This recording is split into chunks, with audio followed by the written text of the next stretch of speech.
지난 시간에 아이성을 정복하는 내용이었어요. 근데 이 아이성을 정복하는 내용이 생각보다 길다. 그러니까 여리고와 관련된 내용보다 훨씬 길다. 사실 여리고성은 당시 이 가나안 지역에서 가장 강한 민족이라고 할 수 있습니다. 지워진 눈에 보이는 저것이 정말이라면 저 모습만 가지고도 굉장히 웅장하고 또 굉장한 힘을 가진 그런 민족임을 알 수 있는데 그 민족이 멸망을 당해버렸어요. 그리고 그 다음 그거에 비해서는 보잘것없어 보이긴 한데 이 아이성도 정복당했다라는 소식을 들었어요. 이 소식을 들은 이 가나안의 한 민족들이 아니라 이제는 여러 민족들이, 그러니까 연합군이라고 해야 됩니다. 보통 우리가 연합군이라고 소개하는 그 작은 조금 더 큰 여러 가지 부족들로 형성된, 특별히 오늘 말씀해 보면 이 가나안 거민들 또는 기브온 거민이라고 할 수 있는 이들에게 왕이 없어요. 왕이 없어서 장로들이 이렇게 하자라고 결정을 내렸다라고 말을 하니까 민족이 좀 크면 왕이 있었고, 그렇지 않으면 왕의 통치를 받는 게 아니라 장로들 또는 연장자들의 통치를 받았다라고 이해하시면 돼요. 어쨌든 크고 작은 나라들이 서둘러 결정을 내립니다. 그 결정은 싸우자는 겁니다. 근데 이 싸우자라고 결정을 내린 한편의 이유는 아이성에게 한번 졌어요. 그러니까 여리고성을 정복할 때에는 너무도 쉽게, 정말 이 소문이 어떻게 퍼져나갔는지 모르지만 간담이 서늘했다라는 것을 보면 확대가 될 거 아니겠어요? 눈덩이처럼 불어가서 저들은 어마어마한, 보기에는 별 볼 일 없어도 저들은 전쟁을 잘한다더라, 저들은 힘이 너무 세가지고 건들면 다 무너진다더라, 여러 가지 이야기들이 있지 않겠어요? 그런데 그 여리고성을 너무도 쉽게 함락했던 이스라엘이 아이성한테는 졌단 말입니다. 물론 나중에는 이겼죠. 만약에 처음부터 이겼더라면 이들이 연합군을 조성해서 싸우자라고 그렇게 말을 하지 않았을 것 같다라는 생각도 들어요.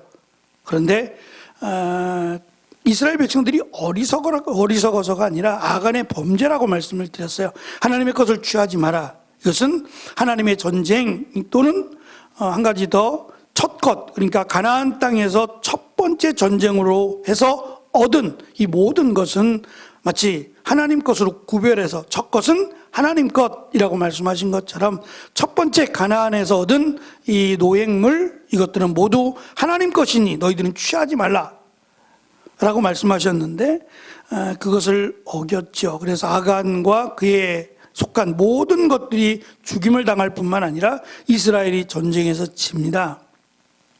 이들이 회개하고 다 하나님 말씀대로 정리하고 나서 이제 하나님이 작전을 또 주셨잖아요. 이렇게 싸우라고 말씀하시고 그대로 순종하였더니 아이성이 너무도 쉽게 정복을 당하게 됩니다. 그 정복당한 뒤에 노획물들은 이제 너희들이 취하라고 말씀하셨고, 이 노획물들은 사람의 마음은 그런 것 같아요.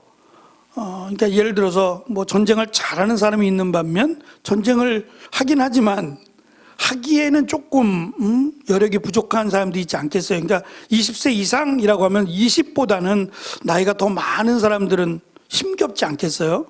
그리고 앞서 싸울 때에 앞서 목숨을 걸고 앞에 싸운 사람들은 더 좋고 더 많은 것을 사실 나눠 가지려고 안 했겠을까.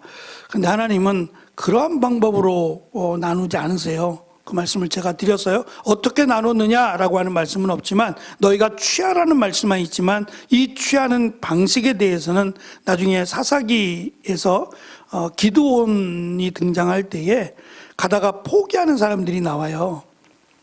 가다가 300명밖에 안 되는데도 쫓아가는 일에 포기하는 사람들이 생길 때에 나중에 그들은 주지 맙시다. 그들은 전쟁할 때 참여하지 않았으니까 라고 말은 하지만 하나님의 뜻은 그들에게도 주라는 거예요. 그것이 인자라고 하는, 하나님이 우리에게 주신 은혜예요. 인자라고 하는 그 인자로우심을 너희도 베풀라는 거예요. 저는 이 부분이 참 중요한 교훈이라고 생각해요. 내가 한 것에 대한 마땅한 보답, 이라고 생각하면 감사하긴 쉽지 않아요. 그런데 내가 이렇게 부족한데, 내가 이렇게 형편없는데 하나님이 나를 이렇게라고 고백하면 다 은혜가 돼요. 하나님이 뭘 좋아하실까요? 부모된 입장에서 자녀가 이 두 가지의 모습을 보인다면 난 당연히 이만한 사랑과 이만한 부모로부터 물려받을 만하지요 라고 말하는 자녀와, 감사합니다, 제가 사실은 부모님에게도 잘하지 못했는데 이렇게 큰 사랑을 주시니 너무 감사합니다 라고 하는 자녀가 있다고 생각해 보세요. 둘 다 사랑스럽죠. 부모 입장에서는 둘 다 사랑하지만 누구에게 더 마음이 가겠어요? 아무래도 감사하다고 내가 제대로 하지 못했는데 라고 고백하는 그 아이에게 더 마음이 가지 않을까요? 그것이 하나님의 사랑이라고 성경 우리에게 가르쳐줘요. 그러니까 늘 우리가 살아가면서 내가 받은 것이 당연한 것이 아니라 너무도 부족함에도 은혜로 감사할 수 있다면 저는 그 신앙이 참 귀한 신앙이라고 생각해요. 과거에 한국은 참 어려운 게 많아서, 그러니까 경제적으로도 어렵지만 전쟁을 또 많이 겪었잖아요. 이 조그마한 나라가 얼마나 많은 전쟁을 겪어왔어요.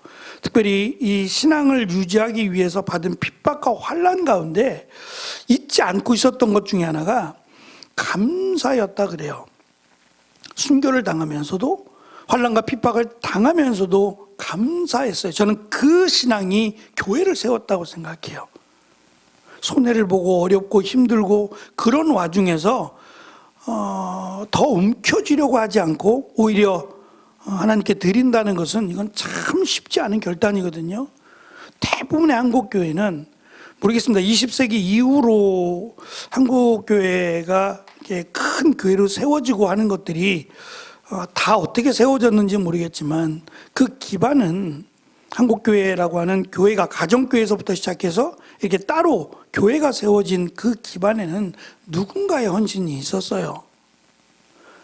제가 얼마 전에 다녀온 그 불광동에 있는 중심교회라고 하는 그 교회는 장로님 중에 한 분이 한의사셨대요. 돌아가셨는데 95세에 돌아가셨는데, 그 한의사였던 장로님이 그 교회 땅하고 건물을 다 이렇게 세우시고 돌아가셨대요. 그 자녀들도 제가 그걸 물어보지 못했어요. 그 자녀들도 지금 중심교회에 남아 있습니까? 라고 물어봤어야 되는데, 만약에 남아있지 않아도 있으면 더 큰 사실 은혜가 될 것이고, 남아있지 않아도 사실 지금으로 계산하면 그게 어마어마하지 않을까요? 돈으로 계산하면 어마어마한 금액이 될 거예요. 근데 그때는 돈이 가치가 없어서, 쓸모가 없어서 이렇게 드렸을까요? 근데 그 드린 헌신으로 말미암아 교회가 세워지고 이 오랜 시간 동안 성도들이 은혜를 받고 또 성도들이 그리스도인으로 살아갈 수 있게 되었다면 하나님이 보실 때 얼마나 귀한 일을 하신 걸까요, 이 장로님은? 그리고 자녀들이 볼 때도 얼마나 그 아버지 또는 할아버지에게 감사한 마음을 가질까 싶어요. 우리가 이 신앙생활, 믿음 생활한다는 것은 우리의 관점에서 보면 신앙이 성장하지 않아요. 또 주변에 있는 사람, 내 옆에 있는 사람들을 보면 비교하면서 잘할 수도 있고 실망할 수도 있지만, 하나님의 관점에서 보면, 성경은 하나님의 관점에서 보면 왜 하나님은 왜 이렇게 라고 조금 무리하지 않게 하나님의 관점에서 보면 참 은혜롭다라는 생각을 가져요. 제가 마지막에 이제 그 내용을 썼는데, 이 기브온 사람들은 부족이 작다 그랬잖아요. 그러면 이 작은 부족이 지금 다른 주변 국가들과 사이가 안 좋아서 다른 주변 국가들은 연합해서 싸우자라고 결정하는데, 이 기브온 사람들은 안 껴주니까 왕 따라서 이런 독단적인 결정을 내렸을까요? 저는 그렇게 생각 안 해요. 분명히 이들에게도 한 사람도 더 필요하지 않겠어요? 미디안 연합군들, 그 가나안 땅의 연합군들에 의하면 한 부족이라도 더 필요하지 않을까요? 분명히 손을 내밀었을 거예요. 그런데 그들은 그들의 말을 따르지 않고 자기들이 결정하기를 진다. 이건 분명히 진다. 싸워봤자 연합군으로 싸워도 진다. 그러니 숙이고 들어가자. 우리가 그들의 종이 되어 사는 것이 물론 나중에라도 우리가 지금은 숙이고 들어가지만 나중에라도 우리가 그들을 이길 기회를 찾자라고 했는지는 모르겠어요. 어쨌든 그들의 종이 되자. 지금 자유로운 하나의 부족이지만 그들의 종이 되어서 물을 길어오고 나무를 패는, 그러니까 가장 허드렛 일을 하는 종이에요. 그렇게 종이 되자라고 하는 것은 정말 죽는 것보다는 차라리 종이 되는 게 낫다라는 생각을 했을 거라는 거예요. 어찌 보면 정말 이들이 잘 결정했어요. 그죠? 정말 만약 이 결정이 아니었다면 이들은 다 죽었어요. 그러니까 비록 종으로, 이스라엘의 종으로 살게는 되지만 어쨌든 그들은 살았어요. 그것만 보면 야, 참 지혜롭다 이들 해서 이들의 지혜로움을 본받아라 라고 한다면 저는 그거는 아닌 것 같아요. 지금 이 기브온 거민들의 지혜로움에 대해서 말씀하고자 하는 게 아니에요. 왜냐하면 대표적인 예가 저는 또 오늘 쉬운 성경으로 준비한다고 또 이렇게 준비했는데 3페이지를 잠깐 보시면 4절에 그 내용이 나옵니다만 꾀를 내어, 우리 성경에는 꾀를 내어라고 번역을 했고 쉬운 성경은 속임수를 쓰다고 번역을 했어요. 근데 이 속임수라고 하는 이 단어가 에덴 동산에서 창세기 처음에 에덴 동산에서 뱀을 묘사할 때 그 뱀은 간교함이더라 라고 할 때 그 단어와 어근이 같아요. 변화는 하지만 단어가 기본적인 뜻은 같아요. 그러니까 뱀이라고 하는 사탄의 그 특징을 속임이라고 보시면 돼요. 그래서 이 속임이라는 말과 거짓이라는 말이 다르지 않아요. 저는 우리 청년들도 그렇고 주변에 요것만은 좀 우리가 구별했으면 좋겠는데 거짓말을 하는 사람, 속이는 건 조금 더 이렇게 나아가는 것 같고 적극성을 갖는 것 같고 거짓말을 잘 하는 사람들은 친구로 두지 마세요. 성경은 분명히 말씀해요.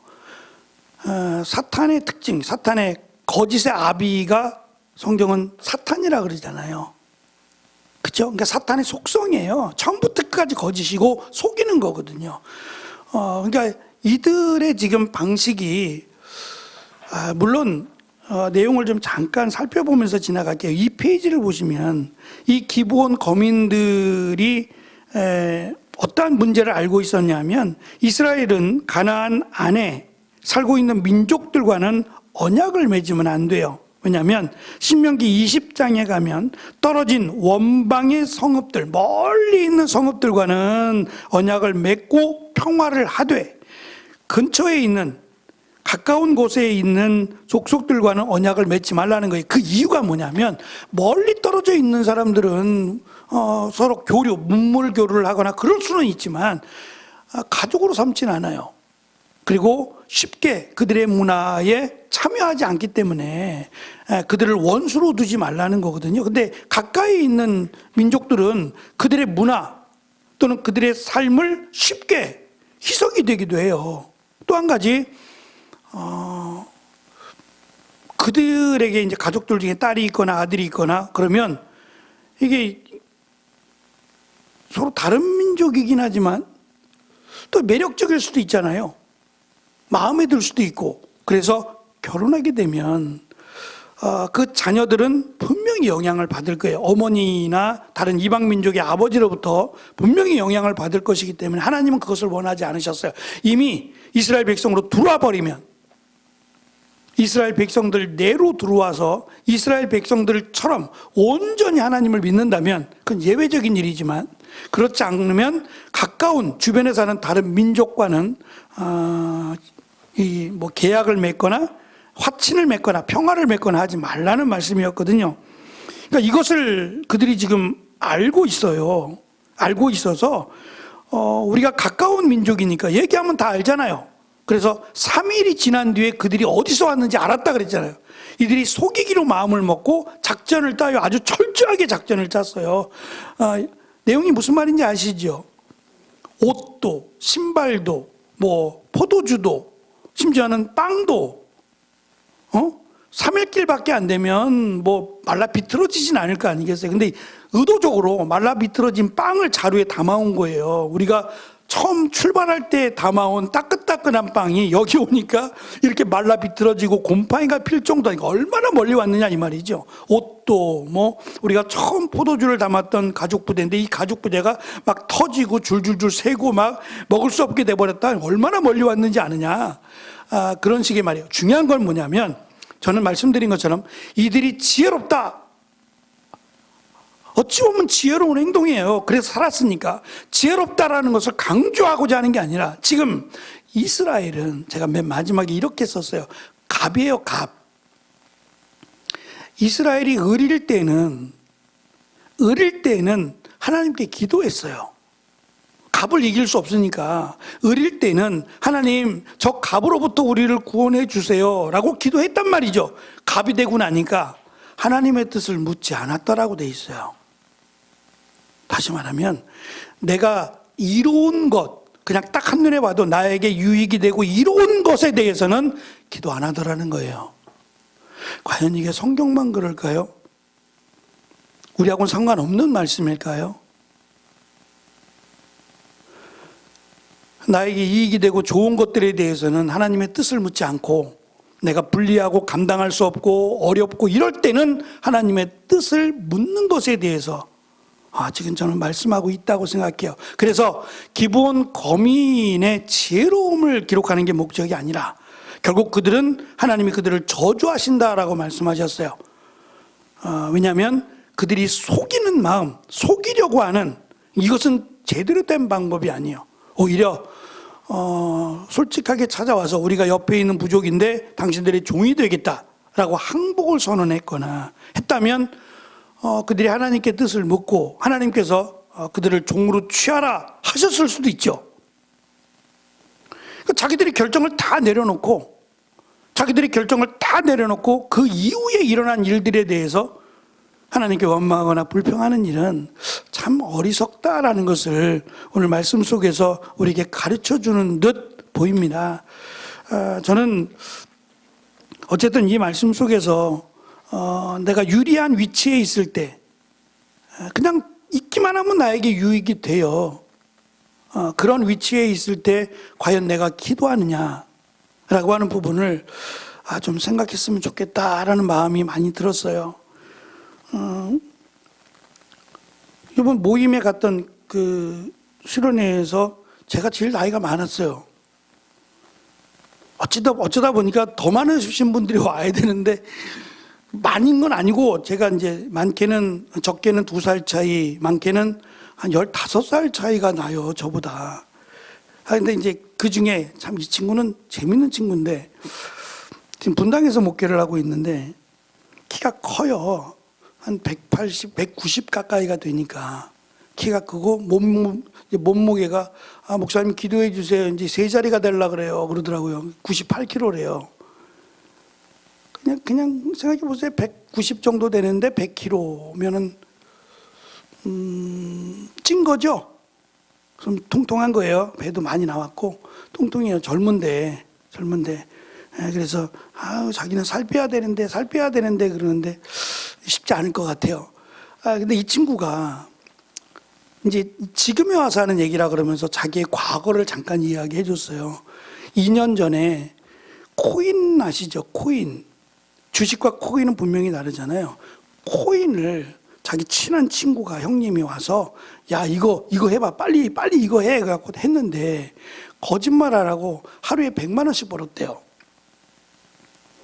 그러면 하루에 100만 원이면 한 달이면 얼마에 최소한 3천을 번 거잖아요. 그럼 이 3천을 어떻게 했을 것 같아요?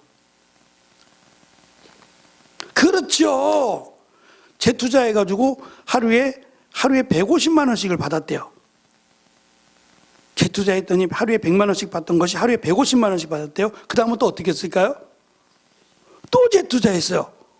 그래서 지금 시찰장님인데 그 시찰장님이 그만해라. 여기서 스탑해라. 그랬대요. 근데 눈앞에서 내가 받은 건 아니지만 하루에 150만 원, 200만 원씩 들어오는데 이러다가 강남에 건물 사는 거 아니야? 그랬대요. 진짜로. 그렇지 않을까요? 돈에 손으로 들어오는 건 없는데 지금 그래프가 그려지잖아요. 한 코인당 얼마라는 게 딱 나오잖아요. 그래서 계속 재투자를 했대요. 재투자를 했는데 아니나 다를까 그 다음날 꽝. 다 없어진 거예요.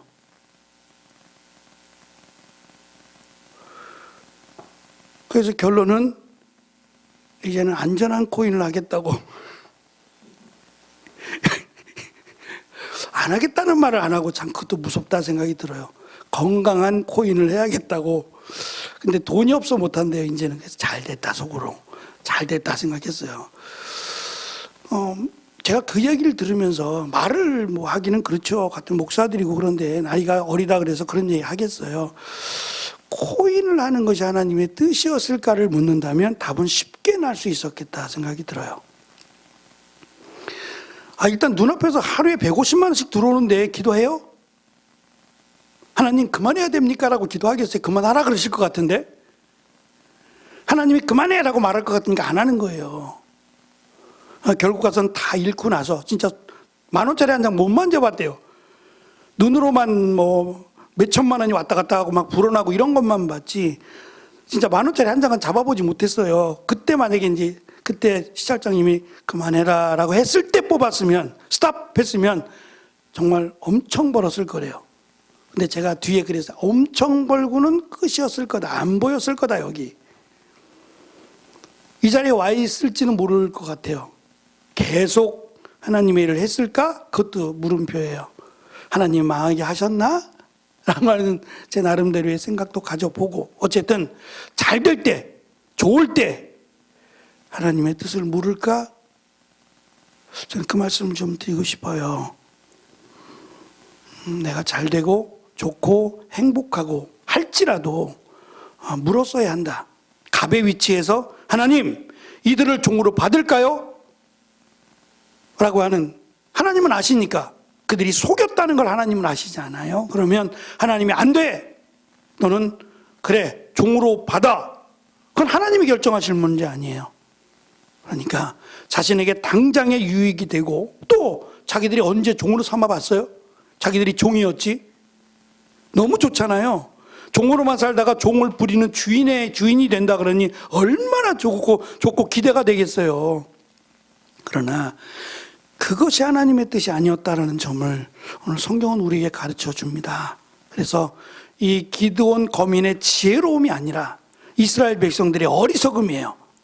내가 잘 되고 내가 좋을 때 그때도 하나님의 뜻을 물었어야 된다 라고 하는 것을 기억함으로 언제든지 하나님의 은혜를 구하고 또 하나님께 우리의 하나님의 뜻을 물어가면서 살아갈 수 있는 저와 여러분이 되시기를 축원합니다.